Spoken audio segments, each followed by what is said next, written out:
Bom, pessoal, seguindo com a nossa programação, né? A gente agora tem uma mesa com dois colegas convidados, que é o Érico Andrade, que é psicanalista, filósofo e professor de filosofia na Universidade, de Pernambuco, né? Pesquisa temas ligados à identidade, psicanálise e racismo, com bolsa de produtividade em pesquisa no CNPq. Compõe o coletivo Pontes da Psicanálise. Autor de Negritude sem Identidade e Cartas a um Velho Terapeuta. A experiência de uma psicanálise não identitária. A outra colega é a Thaís Klein. Aliás, um sobrenome ótimo para ser psicanalista, né? Não. Psicanalista, ou não.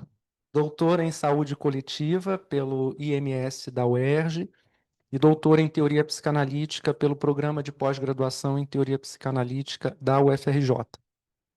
É professora adjunta da Universidade Federal Fluminense e professora do Programa de Pós-Graduação em Teoria Psicanalítica.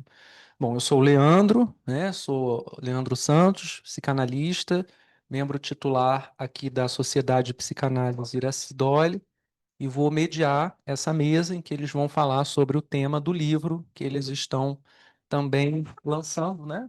Aqui, mais um lançamento de livro, né?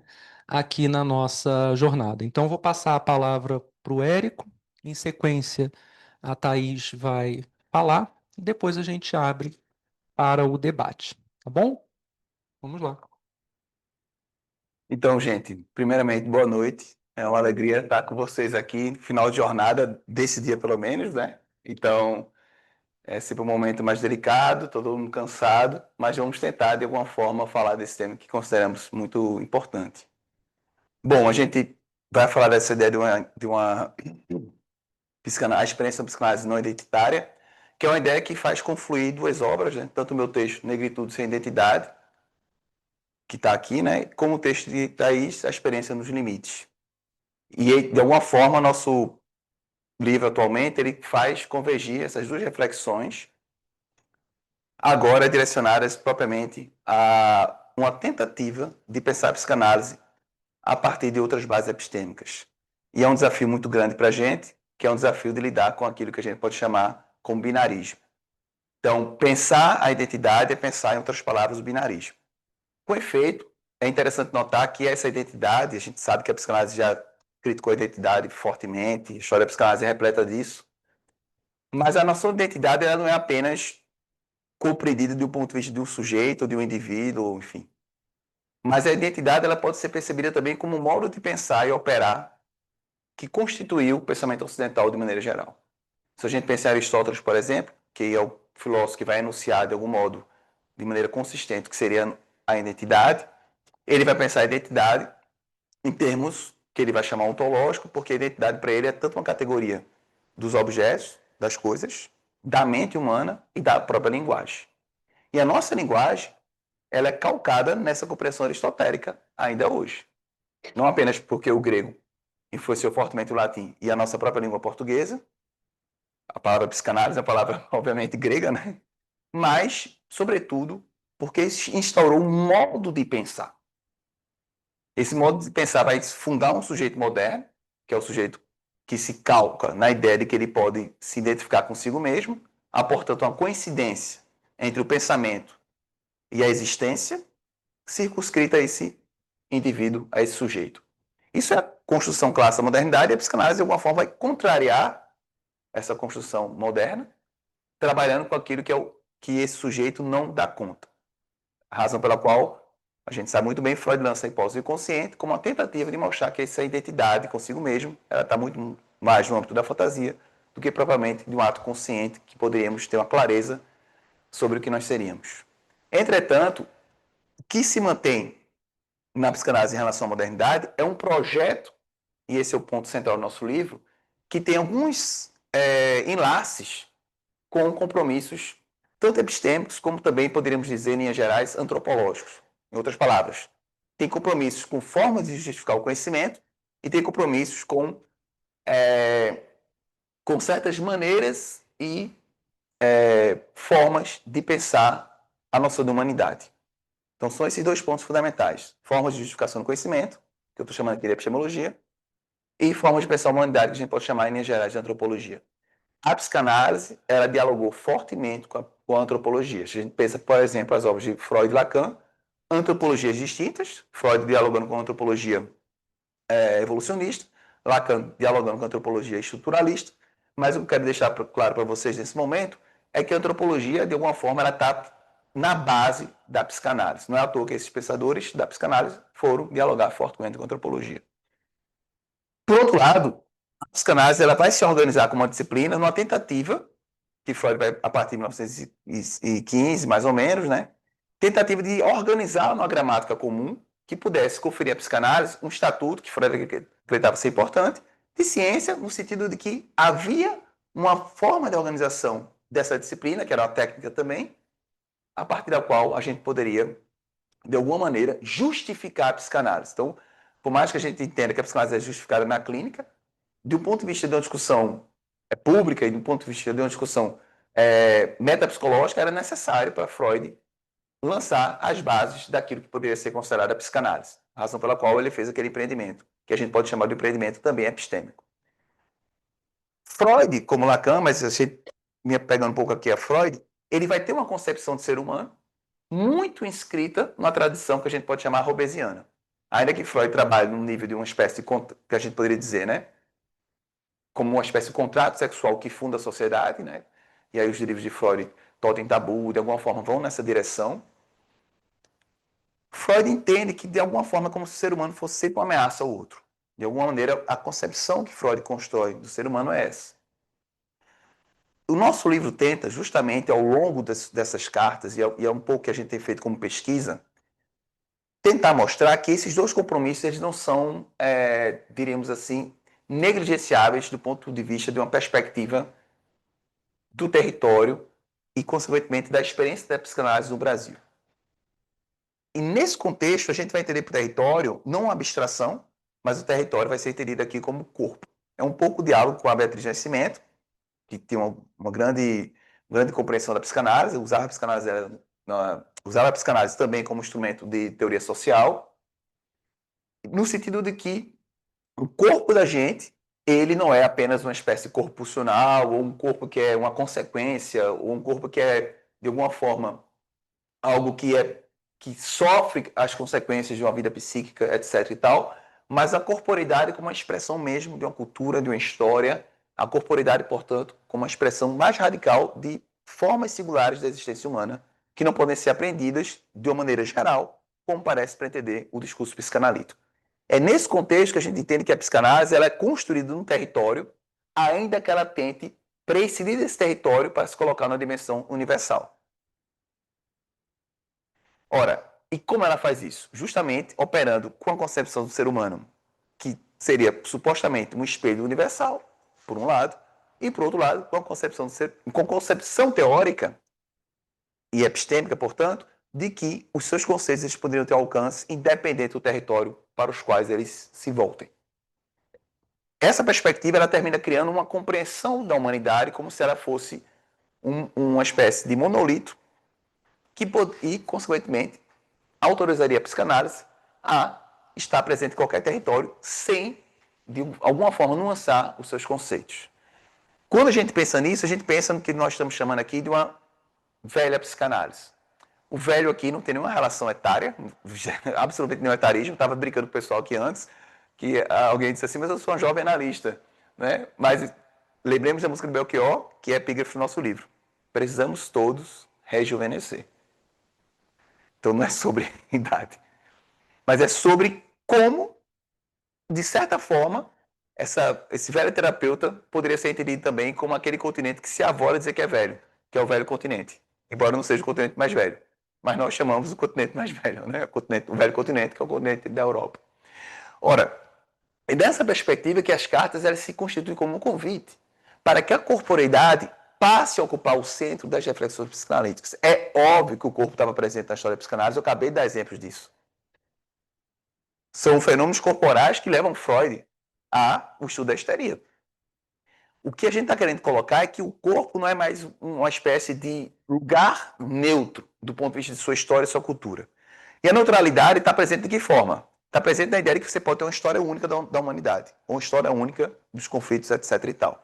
É isso que é, de alguma forma, uma espécie de esvaziamento da experiência do corpo. Porque o circunscreve a uma única forma de ser pensado e entendido. Nossas cartas tentam, portanto, expandir a compreensão do corpo. E é uma coisa que eu gosto de ressaltar, que a aproximação mentalista também vem pela discussão do Merleau-Ponty, né? Que é justamente esse filósofo que trabalha a corporeidade. Agora, a gente tenta, de alguma forma, tornar essa noção de corporeidade Merleau-Ponty mais ainda circunscrita a um território, ainda uma vez que ela ainda opera, diferentemente da ciência, evidentemente, mas opera ainda num nível de certa abstração. Ora, é nessa perspectiva que a gente faz confluir a ideia da psicanálise como uma experiência com a ideia de que não há uma identidade, diremos assim, absoluta desse sujeito, não por uma crítica da impossibilidade do conhecimento em si, dada a própria noção inconsciente, mas pela impossibilidade de pensar esse sujeito de forma abstrata. Isso, portanto, se aplica à própria teoria psicanalítica. É nesse sentido, portanto, que a gente pode resgatar, como a gente faz em uma das cartas, o pensamento negro brasileiro, o pensamento das psicanalistas negras brasileiras, Neuza Souza, Isildinha, que fez inclusive o prefácio do meu livro Negritude. Podemos pensar outras que não eram propriamente psicanalistas, que não tinham uma clínica, mas que estavam dialogando com a psicanálise, como a Lélia Gonzalez, a própria Beatriz Nascimento, ao qual fiz menção há pouco, que elas estão, de alguma forma, quando elas lançam mão da ideia de um ideal do ego, um ideal do ego branco, ou quando lançam mão da noção de corporeidade como elemento central para o inconsciente, né? Então, elas todas estão fazendo, de alguma forma, uma discussão que menos interessa aqui se esse conceito é exatamente assim ou não, e mais interessa a possibilidade de pensar esses conceitos a partir de certos territórios. É nesse sentido que o corpo ocupa, não naquele sentido abstrato sobre o qual eu falava, mas o corpo ocupa um ponto central do nosso livro, que é justamente por ele ser essa experiência singular, histórica e geográfica que não pode ser universalizada, sob preço dos conceitos da psicanálise, não escutarem outros corpos. E, mais gravemente, em alguns casos, cometerem violências que nós podemos chamar de violências epistêmicas. São essas palavras iniciais. Vou passar para a Thaís falar um pouco também. Boa noite. Queria agradecer o convite de estar aqui mais uma vez no Nada da Speed, né? Segunda vez que eu estou aqui com vocês, então estou super feliz por estar novamente conversando com vocês agora sobre um outro trabalho, né? Que a gente lançou, enfim, nessa semana, a gente está em São Paulo, a gente lançou agora, e acho que é um tema que é muito sensível à psicanálise contemporânea, né? A gente estava numa mesa na USP na terça, né, com a Miriam Debier, ela falou, nossa, mas eu olhei e falei, não identitária? E aí eu pensei, mas que será, onde é que eles estão se metendo nesse debate, né, entre identidade e não identidade, qual é o ponto, né? Então, acho que é interessante a gente situar um pouco qual é essa discussão dentro da psicanálise, né, entre uma ideia de identidade. Como o Érico já vinha falando, a gente sustenta muito um discurso, tradicionalmente, vamos dizer assim, na psicanálise, né? É difícil de falar a psicanálise, mas no discurso psicanalítico, de que a psicanálise ela faz uma crítica à identidade. Né? E, de fato, quando a gente pensa a identidade, né, como algo que se sustenta no sujeito a partir da modernidade, né, da modernidade branca europeia, né, a gente vai pensar a identidade de um sujeito que coincide com ele mesmo, né, o sujeito cartesiano, vamos dizer assim, né, que pensa onde ele é, né, vamos dizer assim, que é porque pensa. Né? Se a gente pensar a psicanálise de alguma forma, de uma maneira epistêmica, né, ela vai ser ao mesmo tempo herdeira e subversiva desse sujeito. Lacan, em A Ciência e a Psicanálise, vai sustentar a tese, né, de que o sujeito da psicanálise é o sujeito da ciência. Né? Esse sujeito que passou a ser coincidente consigo mesmo na medida em que se separou do mundo. Como que esse sujeito passou a coincidir com ele mesmo? Na medida em que a gente separa, né, sujeito e objeto do conhecimento. Ou seja, na possibilidade de matematização do mundo, né, com a ciência moderna, com Galileu, a gente começa a fazer essa separação entre aquele objeto a ser conhecido, né, que é o mundo que está do lado de fora.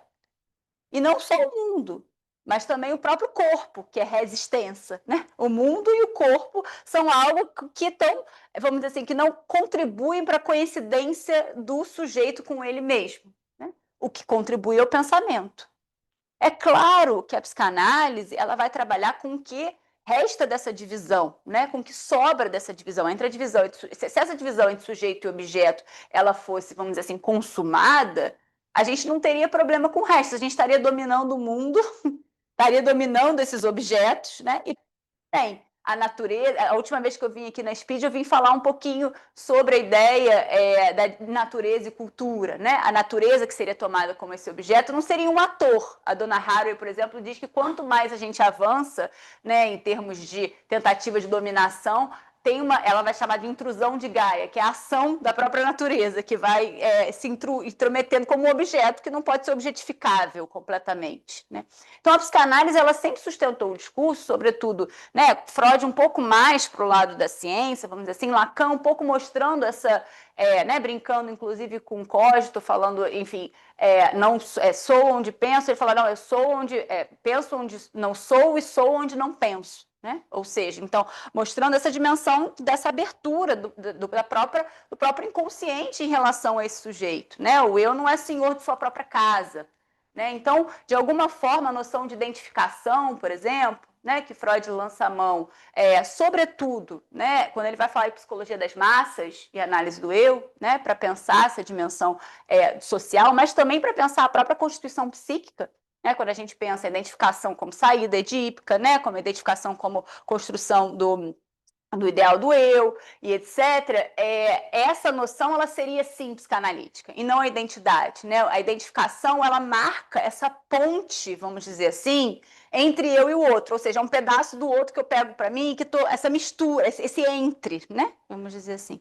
Só que de uma perspectiva epistêmica, epistêmica, ou seja, de como se constitui, né, enfim, o conhecimento, a partir de que matriz, né, teórica, vamos dizer assim, a gente se alia para construir o conhecimento, quando a gente afirma, né, que a gente trabalha com esse mesmo sujeito da ciência, muito embora a gente afirme que trabalha com o resto dessa operação, a gente continua referenciado a esse sujeito.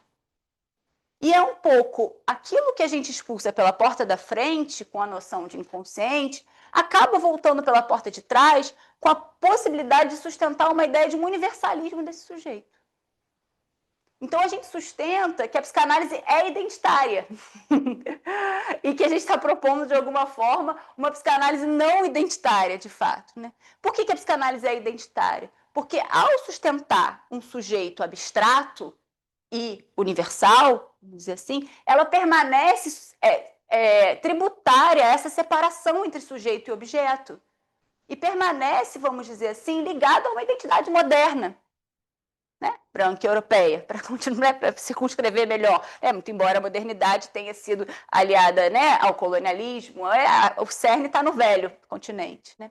Então, nesse sentido, quando a gente pensa, né, em cartas a um velho terapeuta, é uma brincadeira, sim, com o livro do Caligares, né, Cartas a um Jovem Terapeuta. E uma brincadeira muito respeitosa. Vocês vão ver, quem fez o prefácio foi o Jurandir Freire Costa. Né? Então, assim, é um velho terapeuta, né, de alguma forma, né, se for pensar somente em idade. Né? Mas ele está sempre disposto a se rejuvenescer. Né? E a gente brinca que a ideia é um pouco menos de fazer cartas prescritivas, vamos dizer assim, para os jovens de como que se deve fazer a formação ou não, e cartas, de alguma forma, como se fosse convidando, vamos dizer assim, uma forma de pensar a psicanálise, né, uma maneira epistêmica de pensar a psicanálise, para se repensar, né? E, sobretudo, para se repensar a partir de um certo descentramento epistêmico, né? Ou seja, o que a gente sustenta é que a experiência de uma psicanálise, aí a gente, né, faz uma brincadeira com as nossas duas obras, eu sustento na experiência, nos limites, enfim, eu circunscrevo uma noção de experiência para a psicanálise, que a gente fala muito de experiência, mas a gente não, né, o que é experiência? Eu faço enfim, é um trabalho mais conceitual, assim, um pouco às vezes chato, mas pelo menos é escrito, né, essa parte aí.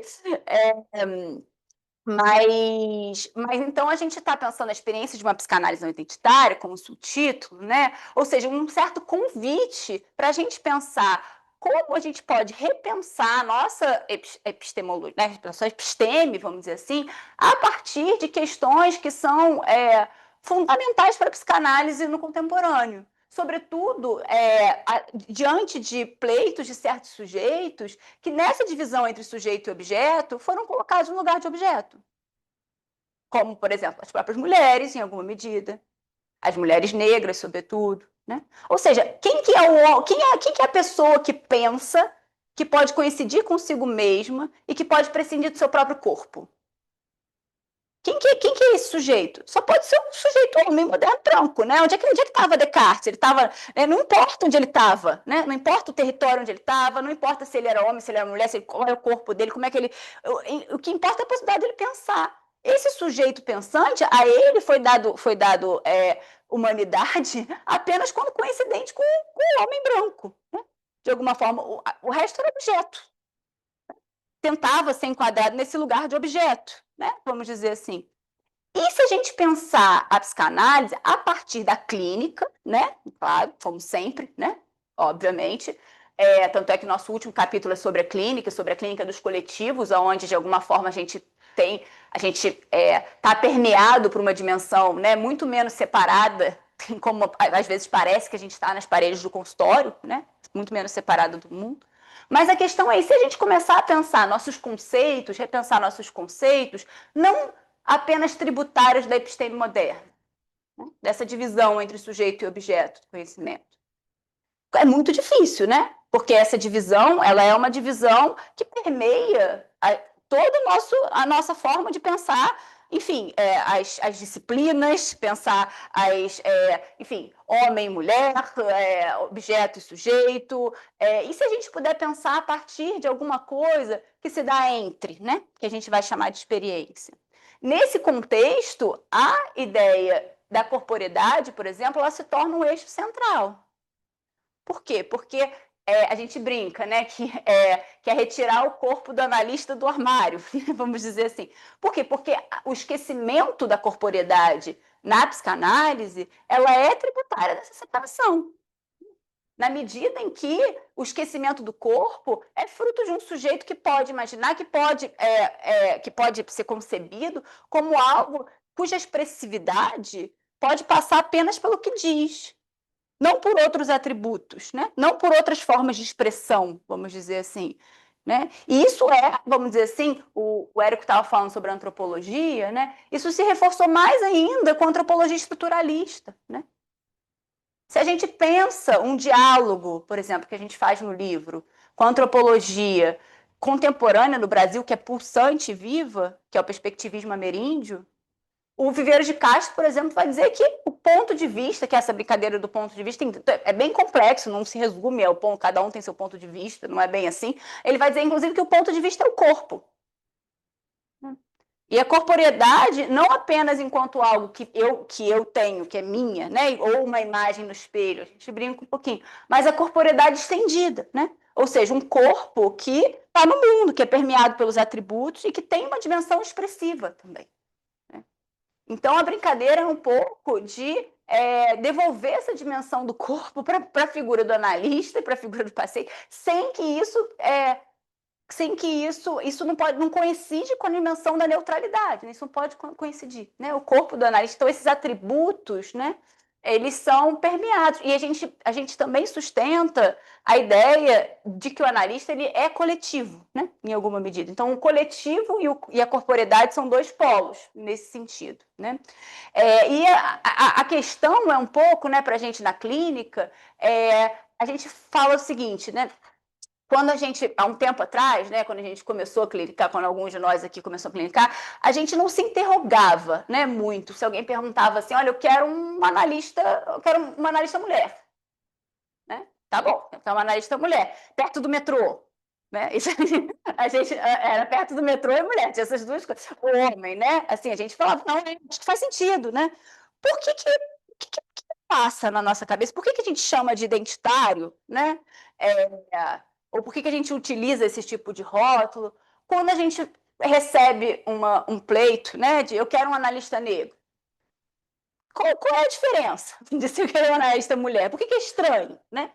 E a gente sustenta, depois de toda essa discussão, que o pleito, que a demanda para um analista negro, ou um analista periférico, etc., menos do que a gente sustentar isso, receber isso como uma convocação especular, né? Então eu, enquanto analista mulher, vou poder escutar melhor as mulheres, etc. A gente sabe que isso é uma armadilha, de fato, que se liga a esse sujeito que coincide com ele mesmo.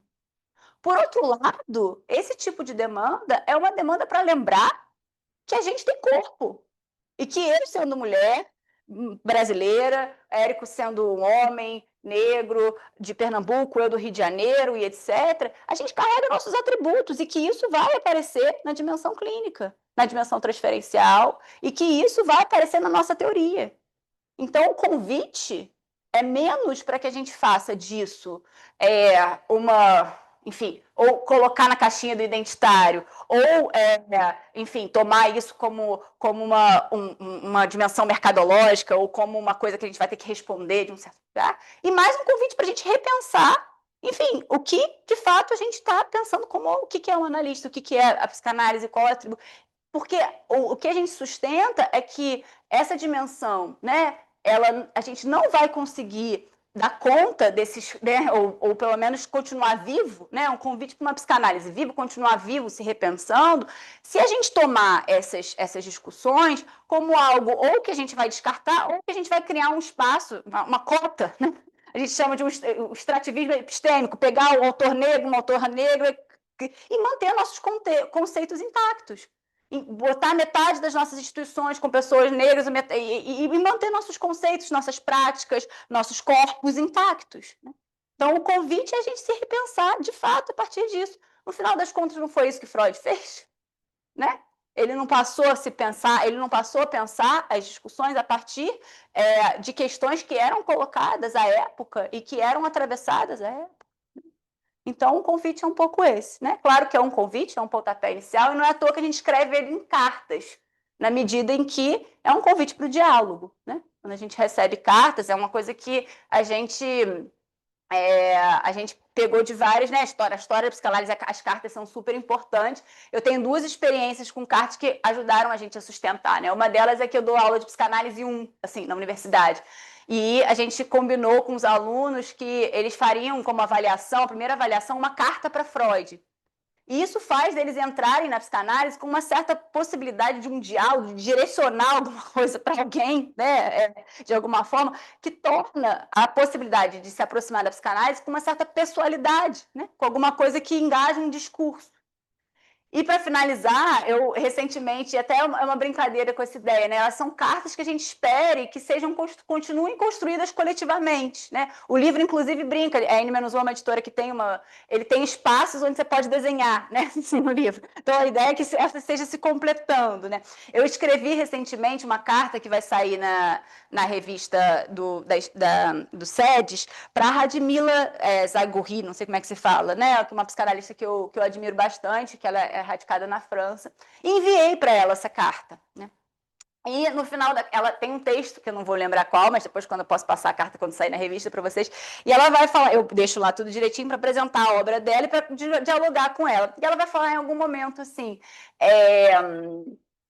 olha, ela vai falar em algum momento, então, quando a gente está na clínica, a clínica é muito solitária, a gente escuta muito isso, né? A clínica é muito solitária, essas 4 paredes de consultório, então na hora ali a gente está como um goleiro na hora do gol, sozinho, né? E aí eu escrevi para ela, eu falei, olha, dona Zaigures, eu estou escrevendo essa carta toda para discordar de você, para dizer que daqui do país do futebol, eu vou dizer, a gente nunca está sozinho, nem na hora do gol. E aí ela me responde, ela me respondeu essa carta agora, recentemente, ela me respondeu falando assim, Thaís, você tem razão, acho que com essa história de muita migração na minha família, eu me apeguei a muita solidão, mas as paredes do consultório são muito mais permeáveis, ela tem um texto chamado A Escola da Rua, né? Eu me formei, foi na Escola da Rua, eu não posso esquecer disso. Vamos tomar um café? Então é esse o convite. Obrigada.